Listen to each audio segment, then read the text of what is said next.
What's up? What's up? It's your boy Carcino here.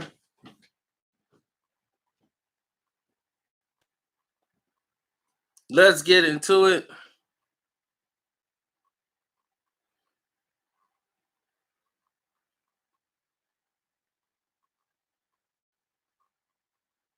What's up, Lex?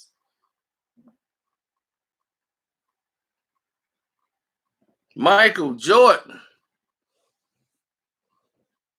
Oh, this when Jordan came back. First year Mike came back. Mike had just had a game. I mean, Mike got some more stories with the Wizards probably than he created with the Bulls. It's just 2 seasons being a player. I ain't bored at all. Now, here's the situation.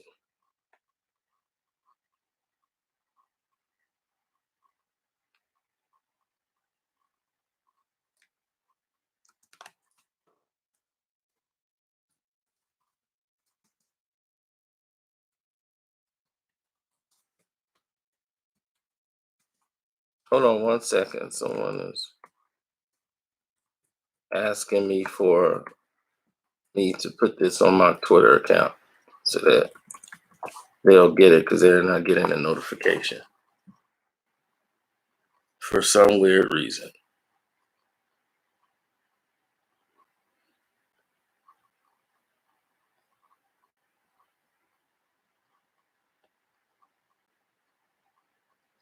Oh, I'm sorry, John. It's just that you don't know it. That's all. It'll take you a couple of years to get that, John. You'll get there. Now, let's get to the gist of why we're here. Now, Michael Jordan at this point was like one of the best players in the league. And being one of the best players in the league for his whole career and leaving for like 3 years, then coming back to play basketball, there's a lot of young people who don't want him there. The NBA don't want him there. But they can't stop him from joining the Wizards. Now, Jordan had some, like about 2 average games. And Rip was becoming the guy because Jordan told Rip Hamilton that he didn't think he could make it in the league, that he didn't think he was a great player. It pissed Rip off. But Jordan was using that as a tactic so that Rip Hamilton would, get some drive in him. He didn't feel he had that dog in him to compete in the trenches. So he told him that just to get him pissed off so that he would get some anger in him and some drive. He thought he just played the game a little too soft. Now, what Rip Hamilton did at this point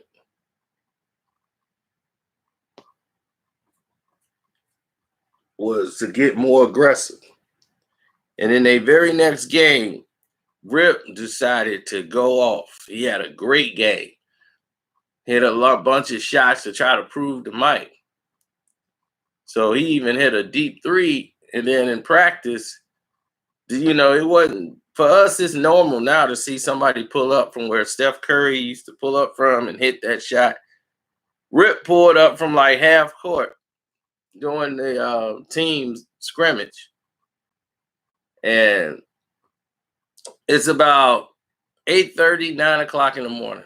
It's like everybody's practicing. Practice is over at 11. So, Doug Collins is the coach, and Doug is very stickler for the rules. So he's, all right, it's all over. Everybody then did their little shoot arounds. He wants people back on the bus. So Rip started pulling from half court. Bang! Woo, they man, boy, I like what I'm seeing. The team is, pumping them up. So Mike walked out there and was like, yeah, but when the game is on, can you do all this stuff in the game? And he was like, man, I could do this anyway. Can you do it? I don't remember you shooting from out here. Mike looked like, I didn't have to. But if I wanted to, I could. He was like, well, put money where your mouth is. I mean, Dave, you don't say this to Mike. So Kwame Brown is like, oh, like he's saying this to Mike. And Mike told him, like, man, okay, let's go ahead and get this set up. They set the game up, man, and Mike bet big money. And he said, look, we're gonna per shot. Michael Jordan set the rules of the bet. We're gonna shoot from half court, me versus you, per shot. The money is being paid. That's how much you owe. If I hit and you don't hit, you down. You owe that money. Rip was like, bet. So him and Mike are shooting at half court, shooting threes to see who is the better shooter from half court. I cannot make this up. I am not this good. Michael Jordan and Rip Hamilton were shooting for big money per shot. Jordan tried to intimidate Rip with money first. Then it went from that to, okay, I can't win with the money. Now I'm finna win the game.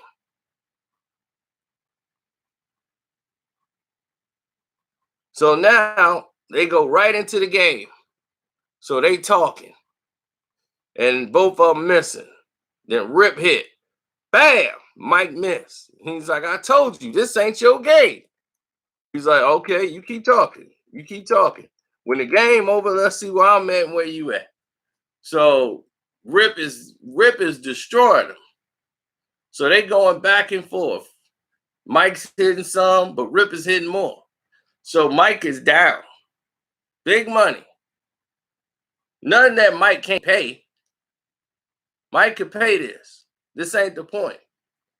The point is, Mike is in a dog fight. He's sitting here in a dog fight with Rip Hamilton, the guy he been putting down all season. This guy now is in a dog fight with him.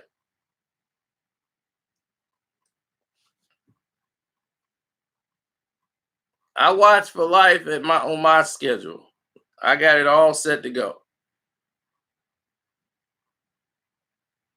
So next thing you know, Michael Jordan goes all the way up and says, all right, I got you. And was like, I want to up the bet. He was like, up the bet? He was like, nah, we're going to keep it where it is. And Mike was like, come on, let's just up the bet. You think you got it, right? I told you at the end of this, I'm going to be ahead of you. So Rip like, nah, we ain't upping the bet. We ain't changing the bet. The bet is what it is. So Mike was like, all right, I'm still going to catch you. So they start shooting. And while they shooting, Michael Jordan is coming back a little bit. And Rip is still hitting him, and he's still up on Mike. So it's 11 o'clock. They've been shooting for like an hour and a half. Imagine shooting half-court shots for an hour and a half. So 11 o'clock, Doug said training camp, shoot around everything. At 11, everybody's supposed to be on the bus. So here it is. It's 11. So he said, hey, Rip was like, I'm tired, coach. Let's call this thing. Mike's like, hey, no, ain't nobody canceling a goddamn thing. No, we ain't done. The hell you mean? Man, he looked over at Doug. Rip was like, coach, you said everybody on the bus at 11. Coach. And Doug just turned around, walks off. Mike, ain't nobody going no damn well. We gonna play this game. Like, come on, we ain't done. Keep playing. See, here's the problem with Rip. Rip should have Rip should have known. You're playing against Michael Jordan. Michael Jordan.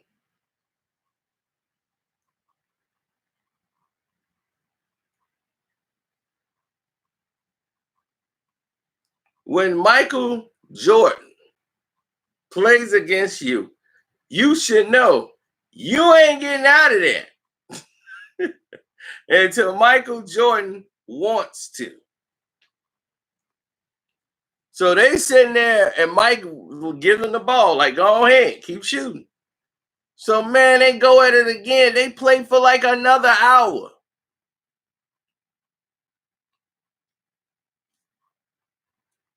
They on the bus waiting for Rip, all the players. They like on the bus. They all sitting on the bus. The players like, man, it's ridiculous. Man, we went, coach, can we go? Coach, we gotta go. So the players sitting on the bus and they waiting for Mike and Rip to finish this half-court bet.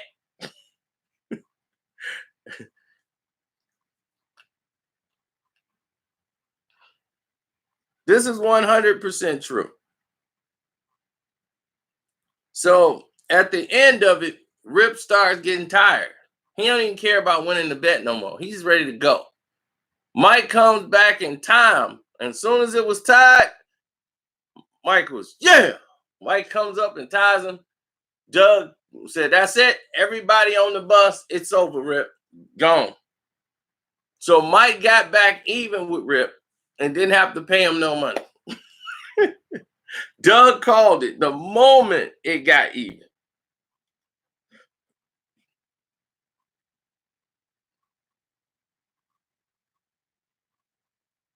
Everybody knows this story. You know how many NBA stories there is?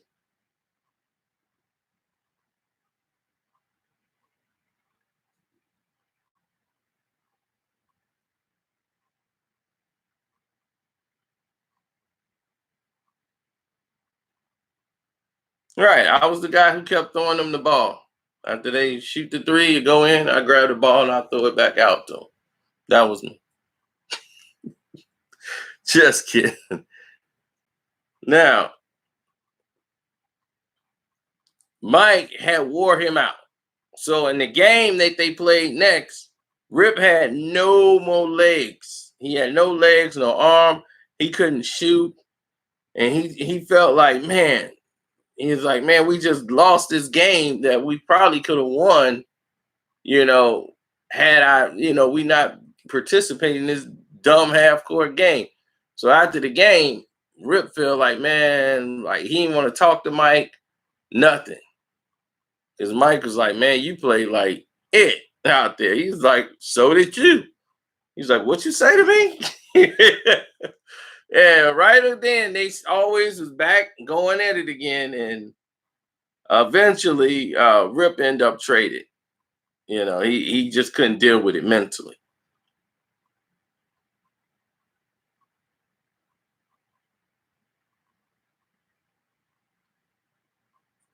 Yeah, they eventually got rid of Rip. Rip, he was too opinionated. He was very emotional, and he wasn't used to this. Playing with a guy who he felt was slowing them down. And they ended up getting Rip up out of there. Traded him right to Detroit for Jerry Stockhouse.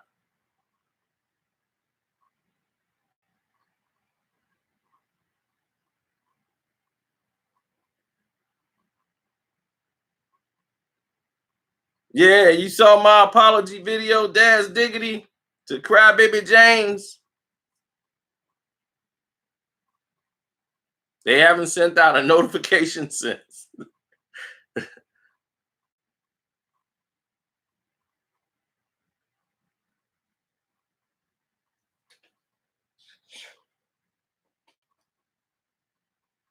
Yeah, Rip was all right, but his full potential didn't come until he went to Detroit. They knew how to utilize him, and he plays more like a Reggie Miller. than any other player in the league. Players that play like Reggie Miller are Steph Curry, Rip Hamilton, and Rip kind of personified what Reggie used to do. Reggie used to do those moves and shoot threes only, basically. Reggie would shoot threes or high two.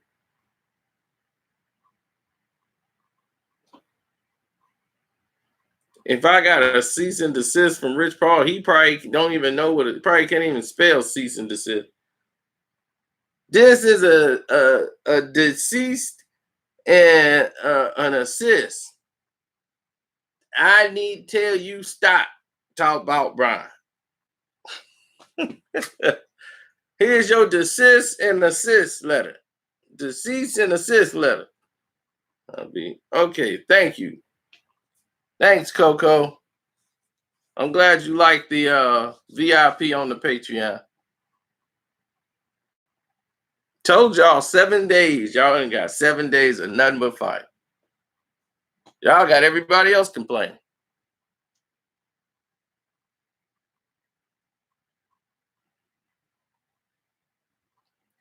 Ray Allen don't play like Reggie. A lot of people assume that. He don't. He can do that, run off the screens and picks, but Ray Allen can take you off the dribble and go towards the basket. You know, that was his game mostly, was taking you off the dribble, driving to the basket, pull up, jump shot, bang, or he can go all the way and dunk on you. That ain't Reggie's game.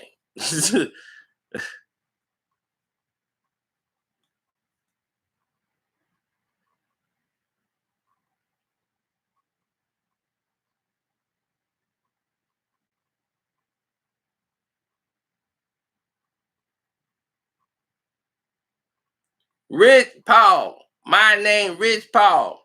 RITCHPALL. I no need no college.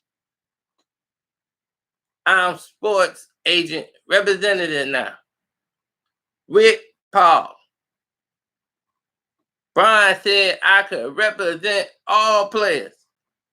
I get them good deal.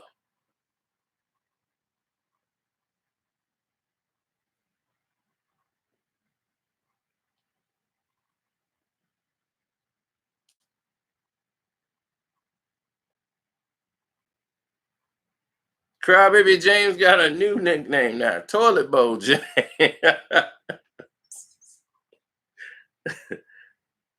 Man, I swear, them people down in Akron and Cleveland, when they call in, boy, they be passionate about him. How you gonna say he ain't the best player in the world? The dude built a children's hospital right outside the people's house, so that they don't even gotta go to the hospital. There's a hospital right outside their house. LeBron did that. Now, how you gonna tell me he ain't better than Jordan? When Jordan had built a hospital right outside. I'll be like, I guess he is the best basketball player. Thank you. Now you see. He put 4 black girls in the college. When has Michael Jordan did that? I'll be like, we still talking about basketball? Oh, man. And that's crazy, too. Only LeBron James fans remember stuff like that. He donated, okay, he did he make the decision, but when he did that, he donated $200,000 to the Boys and Girls Club. I mean, what the hell you care about the Boys and Girls Club? How you bring that to a basketball argument? He donated money to the Boys and Girls Clubs of America. You bring that to the barbershop, they'll throw you out of there. They'll be, and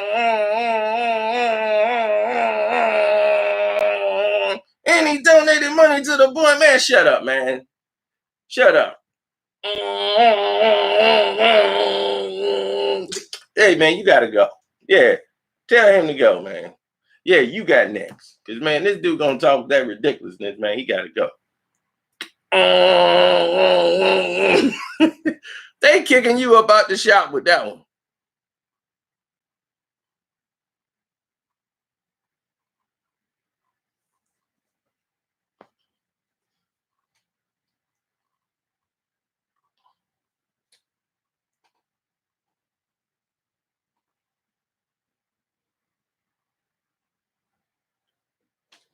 I'm loving these sports shows now because watching them have to create topics every day is hilarious. Oh, it's been hilarious. I've been doing nothing but enjoying it. I'm like, thank you, thank you, thank you. Because I got more ammo to use, and I'm sitting back cracking up watching these fools argue 24/7 about who's better.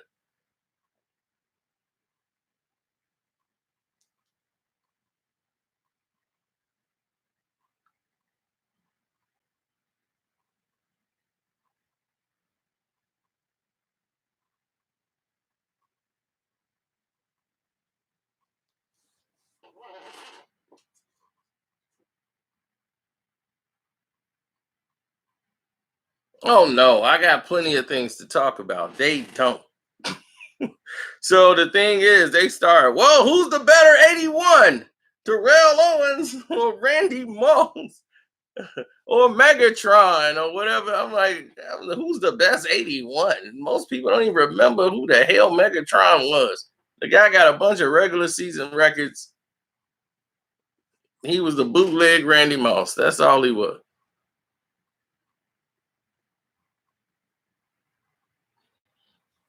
Now the NBA is talking about virtual reality horse.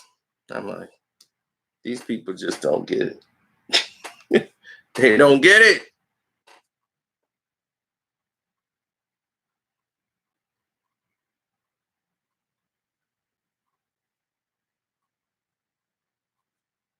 Oh man, I got so many NBA stories. It's crazy.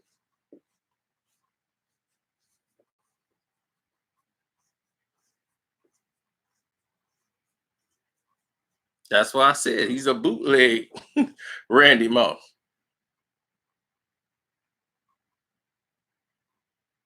Man, plenty of guys, man. There are plenty of NBA stories. I might put some out for the public so that the general public have some AI stories. Woo, man. AI one time, man, he tried to fight Dennis Rodman, man. Oh God. AI was talking about, well, I'll make a video. I ain't gonna talk about that now. I ain't gonna talk about that now. That's it. That he went nuts. He went above and beyond. He had a lot to learn. This is his rookie year. I think it was his rookie year. Yeah, he had a lot to learn. Uh, he wasn't. He didn't get it yet. Like he was being educated in the game. And man, Allen Iverson was so heated. That was probably the most heated he had ever been in a basketball game.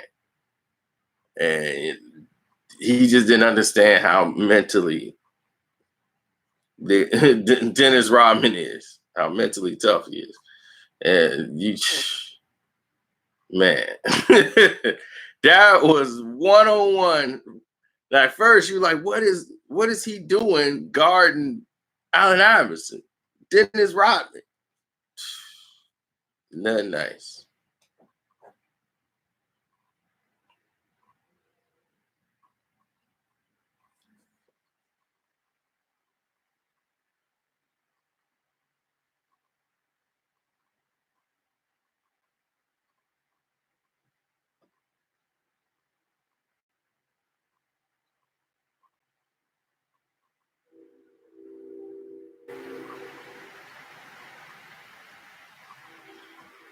Oh, it's been a lot of players' girlfriends that left and went with another player.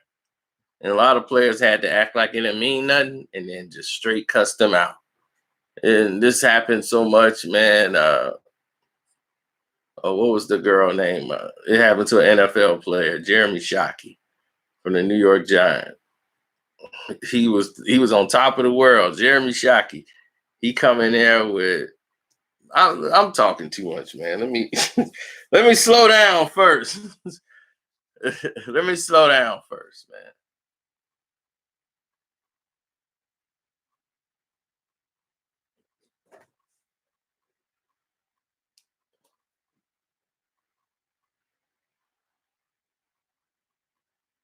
Nah, that's too much information.